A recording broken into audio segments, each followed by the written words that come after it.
Protection. Lié à ce mot, je crois qu'on entend défense, garantie, se mettre à couvert, un gilet pare-balles par exemple, ou un manteau évidemment quand il fait froid, le bouclier d'Athéna pour reprendre une référence grecque, c'était une l'égide, sous l'égide d'Athéna, se placer sous les auspices de obtenir la protection de la mafia ou d'un garde du corps. Bon.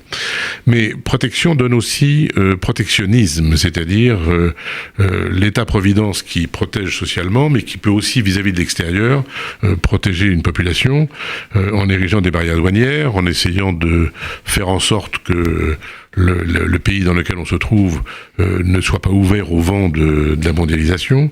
Et tout ça, en général, d'ailleurs, au nom de la prévoyance. Prévoyance est un mot qui est apparu vers 1815-20 avec la caisse d'épargne. La caisse d'épargne et de prévoyance, en France en tout cas. Il faut quand même noter que les protections, quelles qu'elles soient, et le protectionnisme, quel qu'il soit, sont en quelque sorte des citadelles, et qu'aucune citadelle dans l'histoire du monde n'a jamais résisté. Elles ont toutes été prises, elles sont toutes tombées.